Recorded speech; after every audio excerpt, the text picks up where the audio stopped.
الفاتحة. أعوذ بالله من الشيطان الرجيم. بسم الله الرحمن الرحيم. الحمد لله رب العالمين الرحمن الرحيم مالك يوم الدين. إياك نعبد وإياك نستعين اهدنا الصراط المستقيم صراط الذين أنعمت عليهم غير المغضوب عليهم ولا الضالين. الحمد لله والصلاة والسلام على رسول الله نبينا محمد بن عبد الله ولا حول ولا قوة إلا بالله.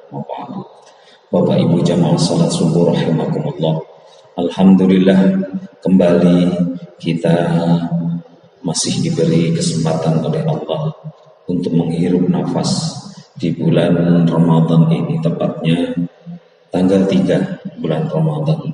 Mudah-mudahan kesempatan emas yang diberikan oleh Allah kepada kita, yang kita gunakan untuk kebaikan ini, mudah-mudahan menjadikan kita hamba Allah yang selalu mendapat ridho darinya. Amin ya rabbal alamin. Salawatullah wassalamu semoga tetap terlimpahkan pada Nabi kita, Nabi Agung Muhammad sallallahu alaihi wasallam. Kita gunakan kesempatan emas ini kembali untuk menambah wawasan kita. Bagi yang sudah pernah, mungkin bisa kita jadikan satu tambih atau pengingat bagi kita. Bagi yang belum, kita jadikan satu kesempatan bagi kita untuk menambah keilmuan kita dan mengisi kegiatan di bulan Ramadan ini. Karena sebagaimana kita ketahui, man salaka thariqan yaltamisu fihi ilman sahhalallahu lahu thariqan ilal jannah. Kata Nabi dalam hadisnya, barang siapa yang menempuh jalan di mana jalan yang ditempuh itu adalah jalan untuk mencari ilmu, sahhalallahu lahu. Jawabnya dari man syarat tadi, sahhalallahu, maka Allah akan memudahkan baginya thariqan ilal jannah, jalan menuju surga. Artinya apa? Ketika orang itu punya ilmu, maka ibadahnya akan penuh dengan makna. Ibadahnya akan menjadi ibadah yang bernilai di mata Allah. Makanya tidak salah kalau dalam agama disebutkan innal alima wahidan asyaddu ala syaitani min alfi abidin. Sesungguhnya orang alim, orang yang punya ilmu satu, itu asyaddu ala syaitan, lebih berat bagi syaitan min alfi abidin jahilin, daripada 1000 orang ahli ibadah tapi bodoh. Ini pentingnya kenapa kita mesti mencari ilmu, agar nilai-nilai ibadah kita menjadi semakin bermutu, ada nilainya di mata Allah. Monggo kita lanjutkan pesan Rasulullah dalam kitab Wasiyatul Mustafa. Kita manfaatkan sedikit waktu pada pagi hari ini. Rasulullah pesan pertamanya kepada Sayyidina Ali setelah kemarin mengingatkan Nabi, kalau kamu mau menjaga pesan saya ini Ali, kata Nabi, istahamidan, hidupmu akan terpuji, mutasyahidan, matimu pun akan menjadi mati syahid, wa ba'asallahu yaumal qiyamah faqihan aliman. Allah akan membangkitkan kamu dalam keadaan ngerti, tidak bingung di hari kiamat nanti. Nah, apa pesan-pesannya? Sangat banyak, sangat banyak. Padahal Ali itu terkenal bukan perawi hadis yang banyak. Tidak seperti Abu Hurairah, tidak seperti Abdullah Anas bin Malik. Itu riwayat hadisnya ribuan. Ali ini hanya beberapa yang disampaikan dalam kitab yang sangat kecil ini. Kita baca pertama. Ya Ali, wahai Ali. Kata Nabi, man akalal halal, man sapa wonge akala kang mangan sapa man al halal ing barang halal. Ini jawabnya man syarat. Barang siapa yang mau yang makan barang halal, sofa dinu, maka akan jernih, akan bersih dinuhu hati orang itu, agama orang itu. Barang siapa yang makan barang halal, maka agamanya akan menjadi agama yang bersih. Agamanya akan menjadi agama yang bisa menghantar dia menjadi orang yang mendapat ridho dari Allah. Kenapa? Karena halal. Makanan halal itu sangat berpengaruh pada kita. Makanya dalam hadis Nabi disebutkan, barang siapa yang makan halal sesuap aja makan barang haram, maksudnya barang siapa makan barang haram, maka neraka tempatnya. Ini ancaman. Barang siapa yang makan barang haram, maka nerakalah tempatnya. Ini hadis Nabi yang sangat perlu kita perhatikan. Kata Nabi, barang siapa makan halal, sofa timuhu, maka akan bersih hatinya.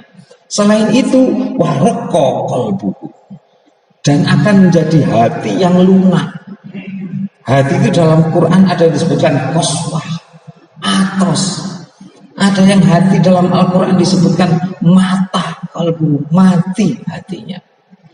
Ini macam-macamnya hati seseorang.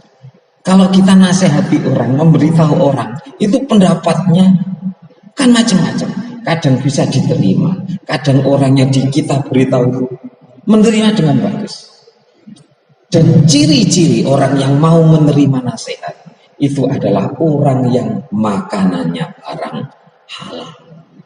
Orang yang makanannya barang haram susah untuk menerima kebaikan. Gitu. Susah untuk menerima kebaikan.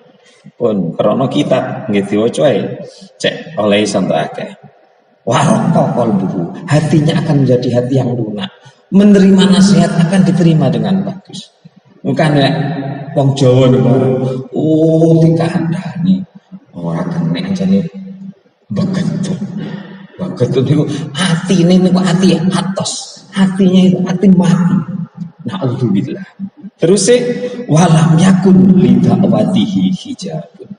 Ini walam yakun lan ora ono lidawatihi iku lidawatihi marang dongane wong apa hijabun penghalang. Orang itu kalau makan barang halal, maka doanya gampang dikabulkan oleh Allah. Jadi ngantas saya ingat pengen nangis di bawah salkan hadis kalian bapakmu yang mukarram. Di dalam hadis Arba'in Nawawi juga disebutkan di sana. Ada orang yang pergi kemana-mana jadi musafir sampai dia berdoa, tapi doanya tidak dikabulkan sampai rambutinku madul-madul. Hadis itu disebutkan rambutnya madul gak ngereken awake. Sakit kepingin dikabulkan doanya, tapi doanya tidak dikabulkan. Kenapa? Akaluhu to'amuhu haramun malbasuhu haram, makanannya haram, pakaian yang dipakai haram, tempatnya haram. Ini menjadikan terhalangnya doa. Makanya terkabulnya doa itu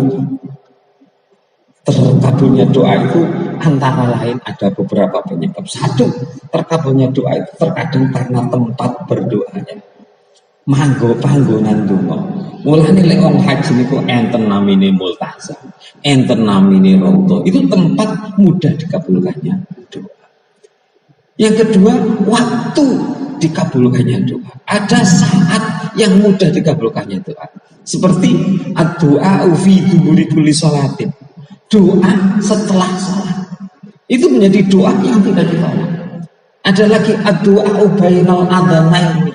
Doa antara adzan dua, yaitu antara adzan dan iqamah. Itu hadis Nabi semua. Itu doa yang tidak ditolak. Tapi kenapa terkadang tidak dikabulkan? Ada hijab, ada penghalang lain. Apa itu? Orang yang berdoa. Ini unsur ketiga. Selain tempat, saat, dan orang yang berdoa. Orang yang berdoa sangat pengaruh. Dan yang paling utama itu orang yang berdoa. Oleh doa sampai karu-karuan tempatnya wis mulia, doa ini di multazam, tapi makanannya makanan haram.